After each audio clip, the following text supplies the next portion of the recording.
Hello, Flosstube. Good morning. It is Tuesday, June. I knew the date a minute ago. 26th, I want to say. Could be. Yes, the 26th. And I don't have much to do in terms of an update, except to let you know that a couple things. First of all, I want to steal Kitten Stitcher's what I'm all into this week idea. And one thing that I've been into it for a while now, but I thought I'd mention it now, is the Belvita um, breakfast cookies. They're called, I think, um, biscuits, breakfast biscuits. They're in the cookie aisle, so they're considered a cookie rather than in the breakfast foods or granola bar aisle when you go to the grocery store. But they're really good because they're not real sweet, like a cookie would be, and they're good for energy, whatever. So I snack on them occasionally. And for breakfast this morning, I had Belvita cookies, biscuits, and a cup of yogurt, Greek yogurt. This one, I like. I don't mind the Kroger brand of Greek light, non-fat, whatever yogurt. It's good. I like all the berry flavors: blueberry, cherry, mixed berry, raspberry, whatever. Um, I'll even eat occasional peach flavor if I have to. It's not my favorite, but I like it. It's okay. Anyway, and also I thought I would try these. I'm a gum chewer, and uh, I've gone through phases, and it never fails that whatever flavor I like or brand I like, the store stops carrying them or something, and for a while they used to make what is it, like icebreakers. Used to make a stick of gum that I really liked it, but then they started making them in a little tub thing, uh, making little cubes, and they weren't individually wrapped.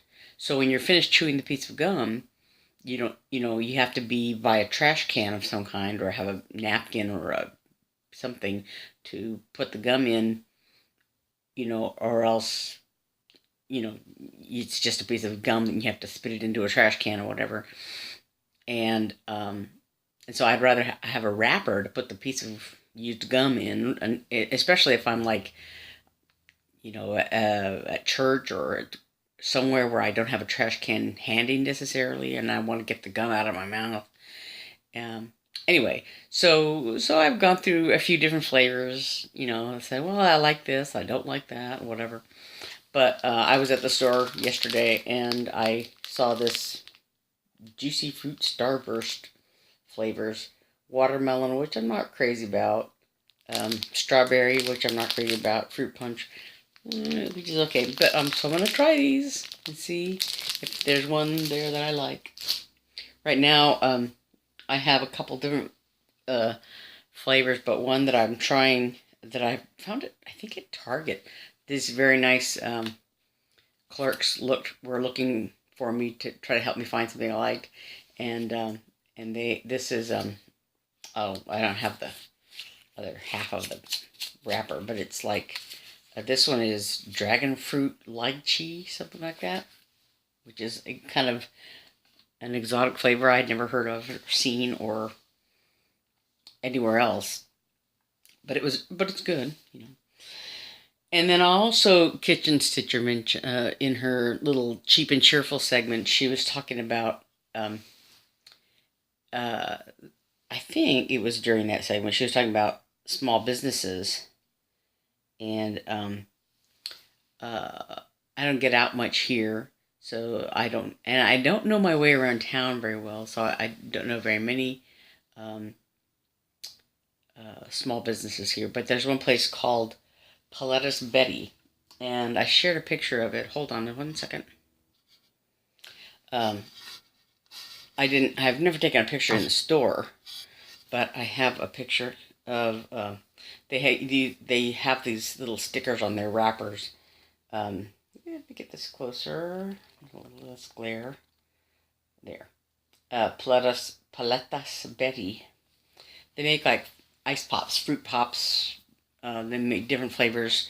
And they're really, really good. And it's in downtown Chandler. So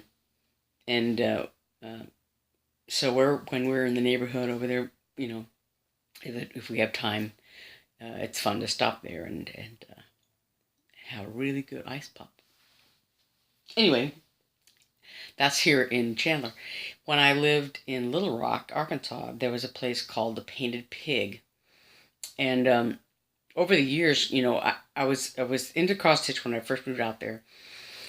And I did a little less, as the years went by, and I still did it off and on, but I did less and less of it, cross stitch, while I was there.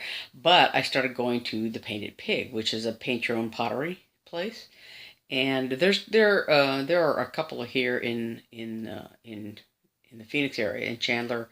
As a matter of fact, close to Bloody Betty, right across the street from Pilates Betty, I think, is a place called Burst of Butterflies, which is also a paint your own pottery place. And I've been there once. But in Little Rock, I went to the Painted Pig very often, and very, very often. And I have all kinds of things around the house that I either gave as gifts or kept myself. And, excuse me while I fussle around here. And so it occurred to me that I have a couple things from them. This is a spoon with the handle made out of pottery that I painted, and then they will glue the silverware attachments on. I used to have a knife and fork and spoon, and the fork this pottery area here broke, and with use, so I eventually had to throw it away, and I just realized this is kind of cracked back here, so I might eventually have to do that to this one also. But anyway, I had a whole set of a big plate, a smaller plate, a bowl, a little kind of tumbler, and this knife, fork, and spoon with this similar design, where I had a blue kind of swirly background and these little green dots and green edging. The plates had like a green base and a green stripe around the edge, and then the dots and swirl. Anyway, so I actually dropped the big plate and broke it into several pieces. Broke my heart, but and like I said, I broke the fork several years ago. But anyway, I have the other pieces, and I recently came across the spoon again and thought, I'm gonna use that. And I also made coasters. I made all kinds of things there, but I also made this little kind of a trivet. This is in Southwestern design. There's a thing called Cocopelli, and he's usually playing some kind of like a little wooden, like a flute kind of thing. But I decided to make a bassoon instead. Sort of a primitive version of the bassoon. There's the keys here, and a bocal, and a little swell and the bell. And so I made music notes coming out at the top, and I made a little yucca plant to balance out the design. And this is supposed to be the ground. And Cocopelli usually has these little things, little tassels, and I don't know what these are supposed to be. But then I did, for the little dress or whatever that Cocopelli is wearing. I always think of Cocopelli as a boy, but I don't know. Anyway, but so I used musical symbols to make him. Anyway, I like this. I was unpacking a box of stuff that I brought from, the other house, and came across Cocopelli. So I freed him from his box and using him on my on my nightstand. Excuse me. 1 minute while I put that away. Anyway, now on to stitching. Sorry. I just have a couple things, so I thought I would fill up my time with other stuff. Anyway, so I've been working on my design, come left mount, and I kind of set it aside for a little while because I kind of got sick of it, tired of it. Just, it's a lot of stitching, and I've gotten bored and lazy. But I've been I worked a little more on the border here. Last time I think I had just started on it. I had done a little bit of work on it. So I did some more. So I've done about half, not quite half. I think I'm this little section up here on top. I don't know if you can tell. It's just half stitches right now, so it still has to be crossed. And then there's a whole everything that's on here now gets duplicated above it. So at its widest point, it's 10 stitches wide, and it but so. This right now, I think I've done about half, and then I do the other half before I move on. And I wanted to go ahead and do it so that just to get it done. And I haven't decided whether I'm going to continue the design on on top with the first verse or continue the second verse below the sheep here. And I might continue the border on down the side here and down this side. Part of the reason I started in the middle of the border here was that I could start it, just a few squares off of this base of this Ebenezer altar thing, and I went ahead and went up and got this in because this part I had left it out of the original design of the chart, and I realized I wanted to do the border in between the two verses. And so I charted it separately. So I wanted to go ahead and put it in there and make some decisions about, like, I was trying to decide if it would fit here. If I wanted to put it right on top of the lettering here, or if I wanted to leave a space. And I probably could have left a space, should have left some, like a line or two above where this lettering is. But I didn't. So it's right on top of it. Excuse me. But it kind of reduces because there's like I think 2 spaces in between most of these lines, these capital letters, and there's a sort of a consistency to how much space is between the letters and, up and down wise. But I didn't make as many decisions about, like this border with a sheep, the lettering kind of goes, do I not bring the bordering up? Like, where some of the sheep are on top of this grass border. And so, of course, the sheep take precedence over it, but, how much of the border, as far as the lettering is concerned, do I leave it out or do I put the lettering over the border, whatever?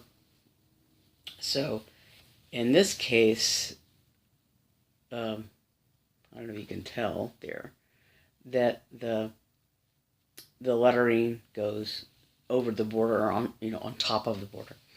So this little border up here comes down right to the top of these letters here. So I don't know, that's my idea so far. So like I said, I have to double this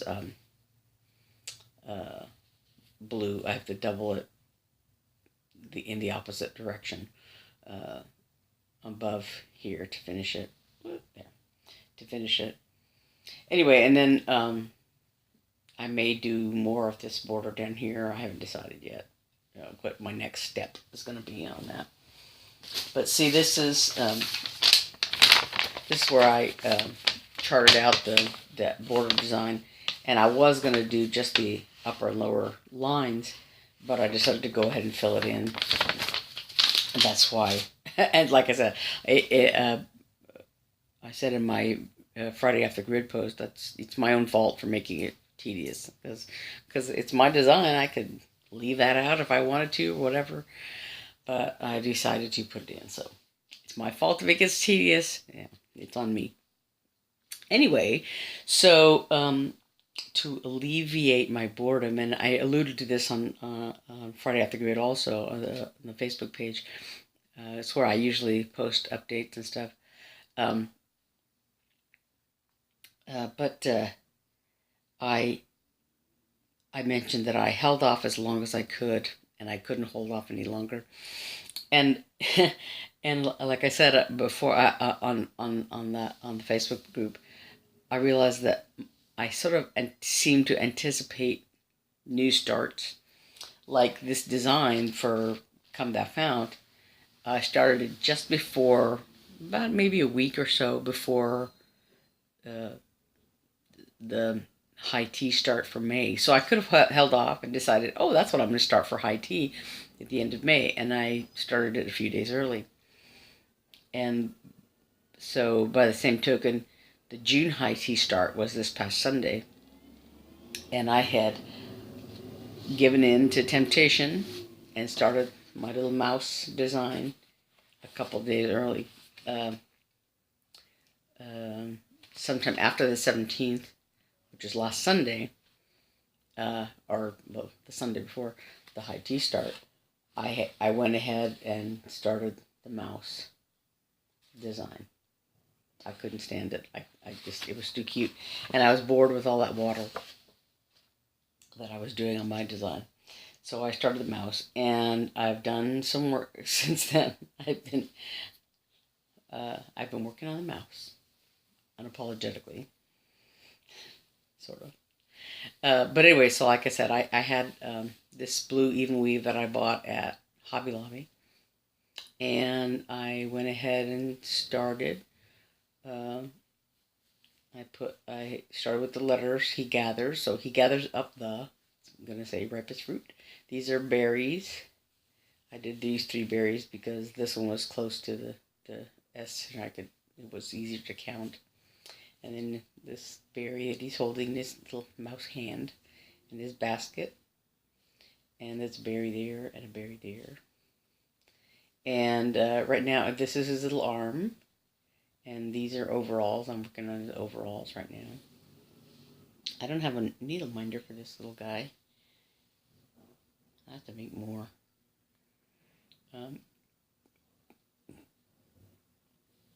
So this needle's kind of hanging off there.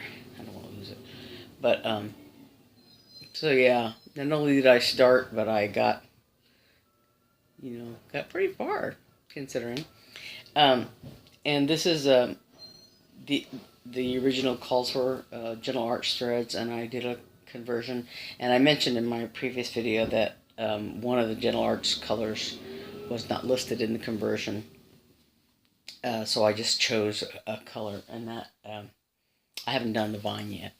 So that was the color that's going to be the vine connecting all the berries around the design here.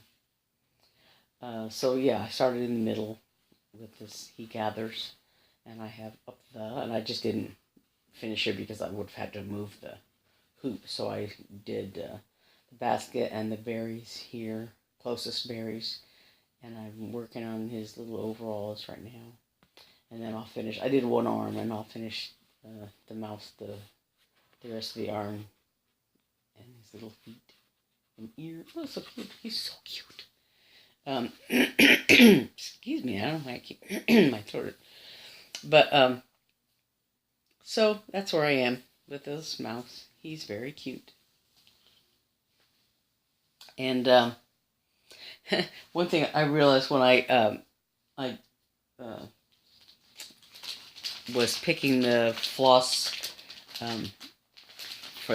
off of that conversion list is that this thread, I don't know if you can tell, but I did this with some of my earliest, this bobbin is cardboard, and it's an older, I've had this for ages, I guess, because I no longer have the patience or the energy or the desire to do it this way.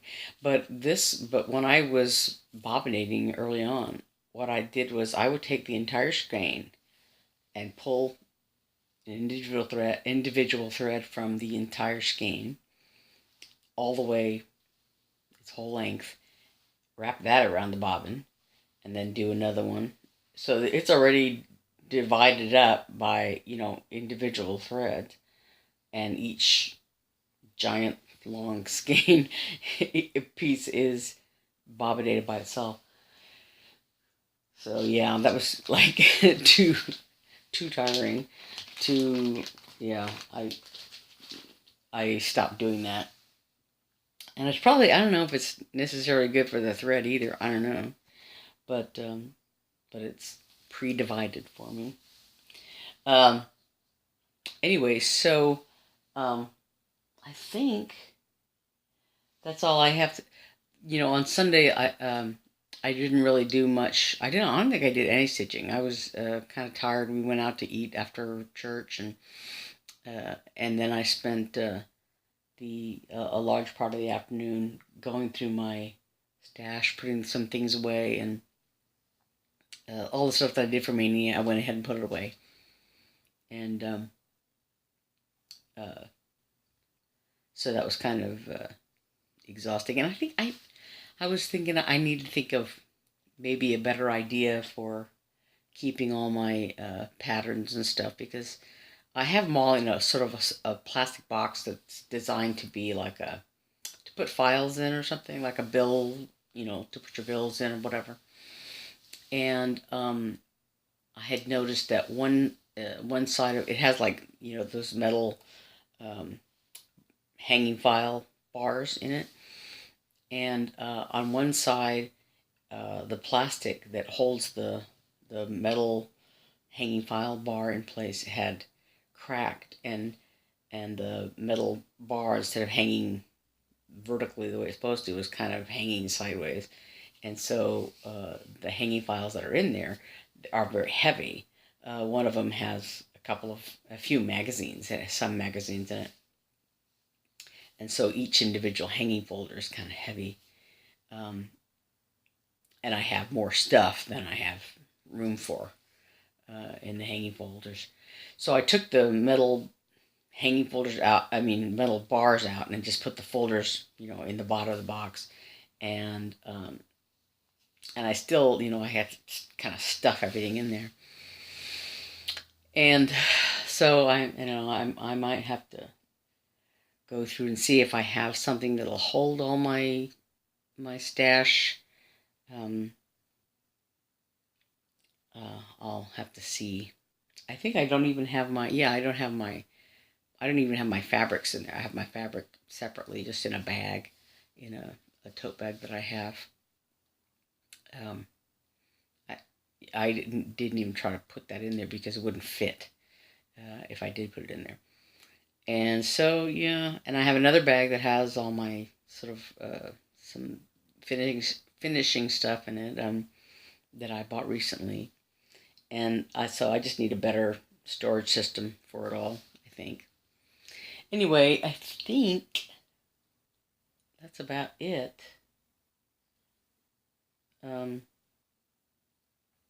As far as stitching goes and everything. So I'm going to try to get back to my design. Try not to lose interest in that. Try not to lose momentum in it. Oh, a couple of things I want to mention.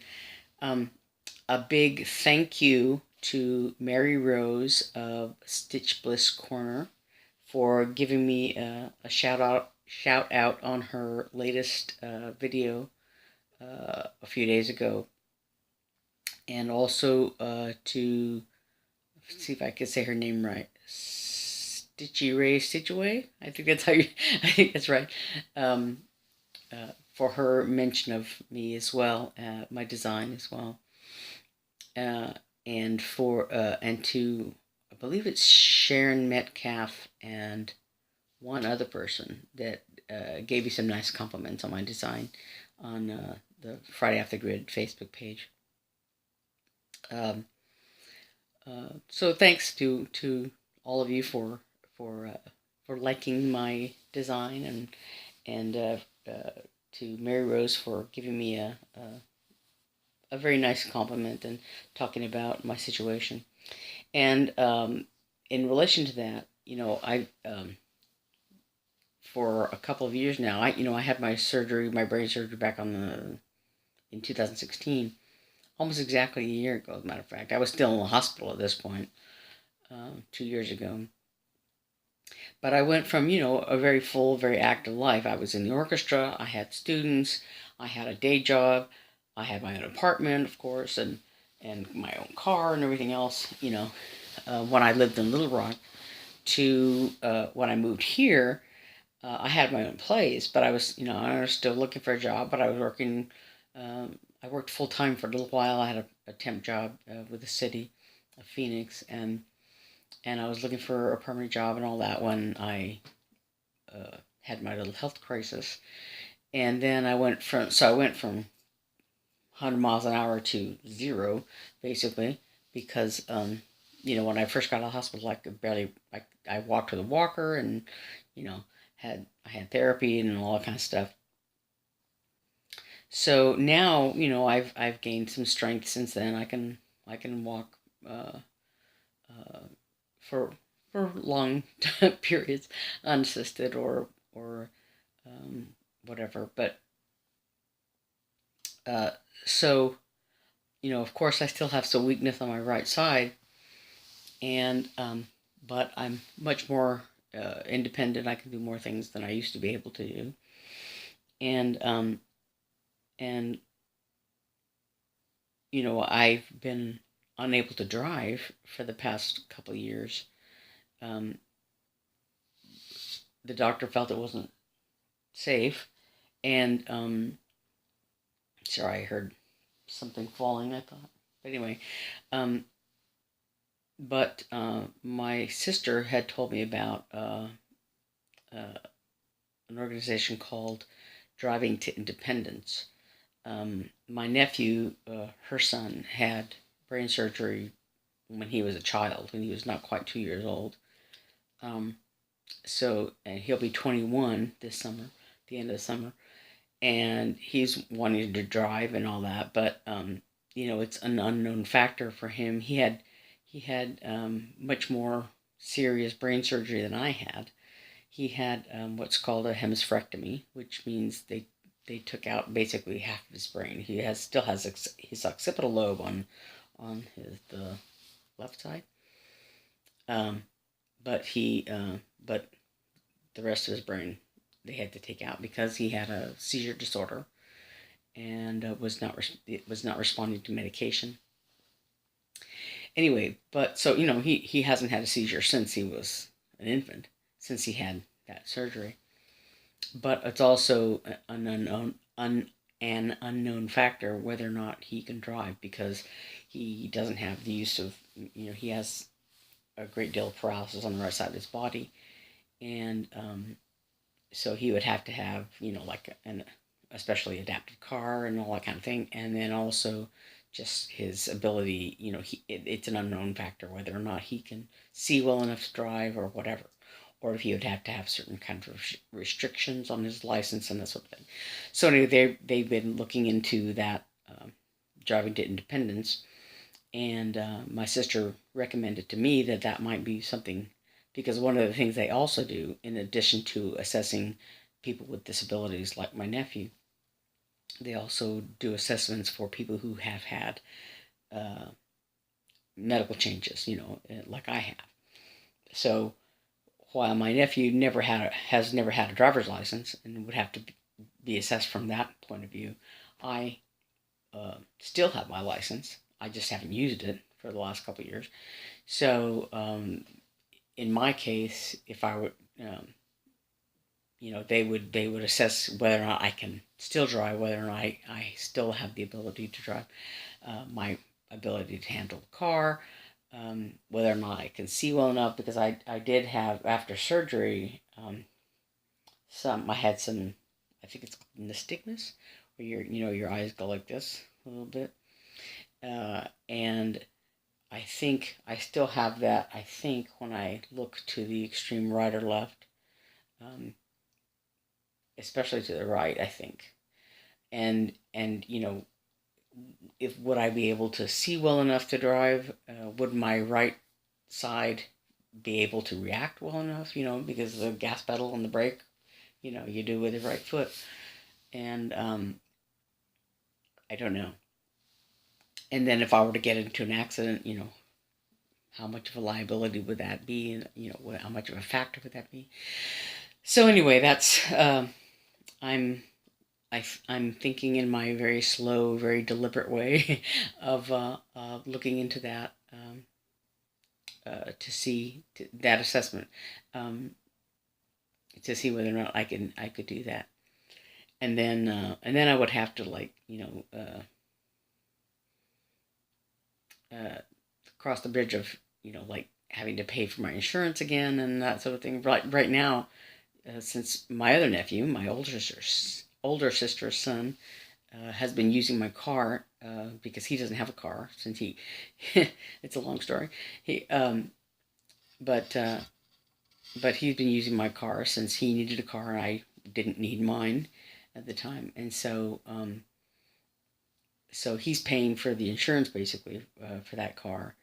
um, the car is paid for fortunately, but so there's not a car payment. But if I started driving again, I would probably take over my car again, which means he would have to have a car, which, it's a big waterfall of uh, occurrences that would happen. And then the other thing I'm thinking about in my slow and deliberate way is whether or not I would uh, uh, start teaching again. I would have to start playing again. I would have to get my playing up to par, I think. Um, and now that I'm a little more settled, and I was starting to play again last summer, last August or so. I was starting once again to practice my instrument. I hadn't played since around the time I got here. I had my students. One of my I had two students that were graduating from high school, and one adult student. And the two students that were graduating from high school had their last lessons. Or we did a studio recital um, in, I think, in June, that last year, June of 2015. And so the two boys that were graduating, um, they did the recital, and that was the end of their lessons, because they were going on to university. And the other student, my adult student, took lessons through July, and of course I was getting ready to move out here, so that ended in July. And and so and I was retiring from the symphony, and I was anticipating maybe doing some playing out here, perhaps, um, but I hadn't really thought about that when I first moved out here, because I was trying to find a job, a day job, and all that. And then I had surgery and blah blah blah. So I hadn't played my instrument until last summer. I started again, and it was like starting from scratch. And I could really, most of the time in my everyday walking around life, I don't notice my right hand so much. But when I tried to play, I noticed the little deficit in it. But anyway, so I had just started again, and then I burned myself and um, had that crisis last summer. And I was in the hospital for a week as I had a skin graft, which was, I didn't think the burn was that serious, but it turned out to be that serious. So I had a skin graft, and I really couldn't, play my instrument, because it would have sat on my thigh, right on the skin graft, kind of leaned against my thigh. So I didn't play. I had played for like a couple of weeks. I tried, practicing, and then I burned myself, and so I didn't play for a while. And so I haven't. And then, we were moving and blah blah blah. So I hadn't touched my horn, but now I'm getting a little more settled, now, and thinking about it more. And so Um, so if I had students, I would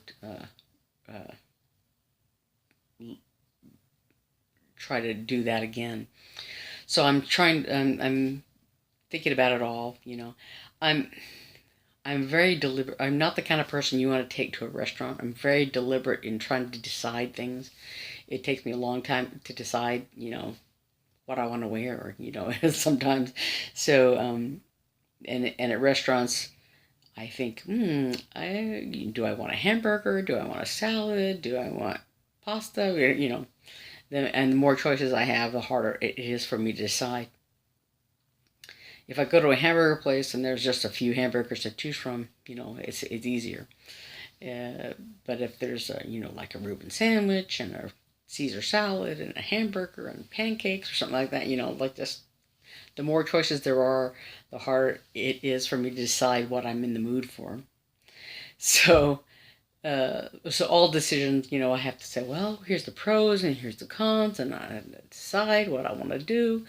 And so that's kind of how I am about teaching lessons. Do I have the right place? Do I have the space? Do I have the contacts of students who are willing? How much would I charge? Where would I do it? Where do I put my music? Where would I how yeah and then also the driving thing. It's like, well, do I want to go back to paying for insurance, maybe getting a new car?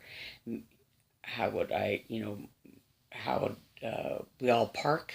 Because my dad has a truck, my sister has a van, and then there's my car.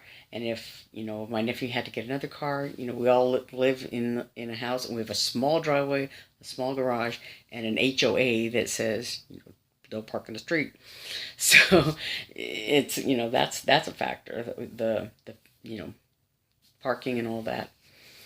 And of course, I would cross some of those bridges if when I came to them. But all those things go in my head, like, well, these are all the consequences. These are all the pros. These are all the cons. What am I gonna do? And so it takes me a while to process all of that information. But that's on the horizon.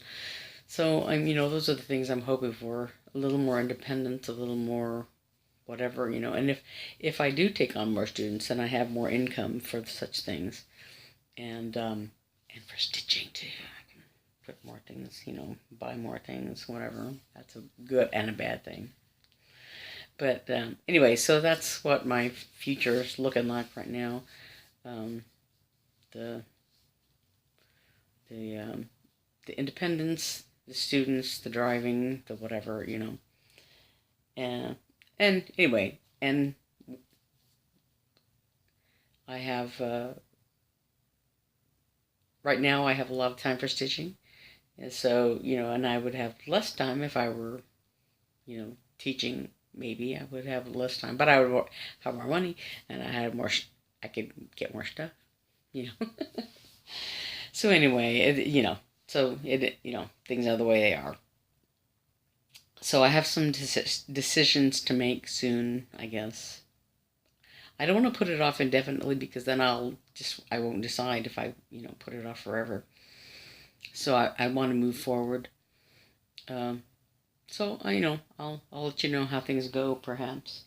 And in the meantime, I still have this mouse to work on, and my own design, which is something. It's a long haul, but I'm working on it. So again, thank you all for the shout outs and the good comments, the nice comments on my work, and I appreciate that a lot.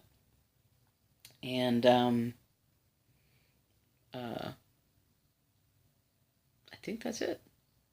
So in the meantime, stitch all things. Oh, I don't think I even said who I was at the beginning of this. I'm Elizabeth Martinez. Uh, I use Fantastitches on this on my YouTube channel. I use the name, but I don't think if you go to search for my YouTube channel, it's under Elizabeth Martinez. And I did post on Kitchen Stitchers Kitten Stitchers, excuse me, Kitten Stitchers, cheap and cheerful hashtag on Instagram. And on Instagram, I'm under Fantagray, actually. Fantagray, Phantagrae. Fantagray. If you want to look for me there. And I'll try to put that name or link or whatever. I don't think I can put links in on my tablet, and I right now my regular computer is acting up, and but I'll put the information, the names and stuff on in my I'll try to put that in the description box.